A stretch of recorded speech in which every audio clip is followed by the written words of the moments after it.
حدیث شریف کې راځي چې څوک د فرض مز نه بعد آیت الکرسی وای د جنت په میاس کې نه دی مانع مگر مرګ.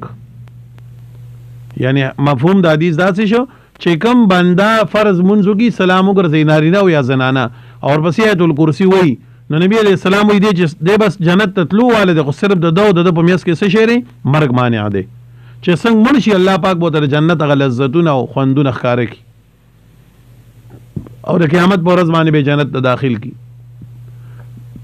نو ټول نارینه او زنانه ته زما دا درخواست دی چې آیت الکرسی کې چاله ورزي خو الحمدلله کنه ورزي ولندا یاد کوي او دا چې کوم دنو باقاعده د فرض مون نه بعد وایي. څوک وی چې ما سوتن اول ولی درې پیری او چاپیره شوب کی الله به د کور او د چاپیره د اهل او عیال او د گاوند حفاظت کوي. سور لوی برکات دي. بخاری شریف کې یو حدیث دی نبی علیہ الصلوۃ والسلام مبارک فرمایي په یو موقع باندې نبی علیہ الصلوۃ والسلام سره مال لاغه ډیره د غنمو یا بل څه کجورو.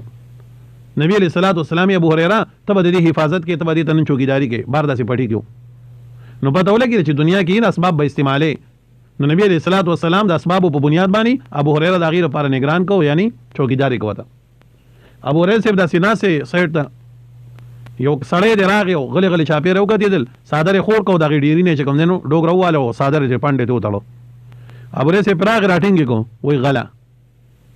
غلا لري کوله وی سه ونن مې ماپ کا بچی مې وګی دي او خور کې مې سنو د ډیر مجبورین راغلم بس ابو هريره صاحب ته ما ماپ کړو بیا را نشي چې سار نبی علیہ الصلوۃ والسلام ته تپوس کوي ابو هريره څنګه شپه تیر کړه د غل دي سو شو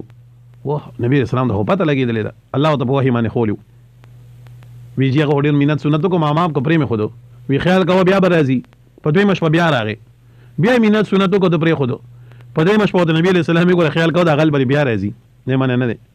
په دوی مشپ چې راغی او کیناست کنه ابو هريره صاحب راغی راټینګ کو وینن خو بالکل نه ماپ کوم بوزم به نبی علیہ السلام لا ته ډیر ناکاره غلی وی ما ماپ کا زبر یو ډیر قیمتي سیز درکم ویسو ورته وی چې کله داسې موقع جوړ شي لکه راته شي او داسې چوکیداری ته ملاو شي ان ته چې ماسوتن دلته کې راشي د غزای ته نو دین چاپیر وګرځاو درې پیری ایت الکرسی وای شوب کا بیا ز بیغم ناس الله پاک به حفاظت کوي. صحابه خو د اعمال وګیو او دې زده دې په عوض کې مې معاف کړی چې ابو هريره ابراهیم نبی علیہ الصلوۃ والسلام ته مسکی شو ابو هريره د غل سو شو وی جیا خو هغه خو مال خو یو قیمتي شی زرا کما دی و جماعت کو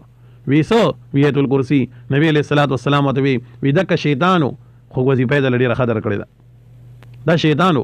خو خبره رښتونی کړی دا ان موږ استاد محترم بوي وی طالبانو وی که زموږ د خلی دا وظیفه نه کوي د شیطان دا خو کوي کنه نو معنا څه شو دا خو باغی د ټوکو د پاره ویل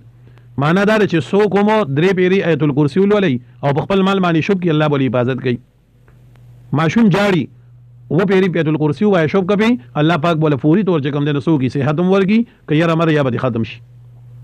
د ایت الکرسی دومره فضایل چې هغه ځان له مستقل درس پکار دي چې بنده دغه په فضیلتونو باندې بیان کوي خو د فرض مون بعد غره لازم کوي وایي ښه او ځان باندې شوب کوي وایي ډیر لوی برکات دي ځکه د الله جل جلاله بل صفات پکې بیان شوی دي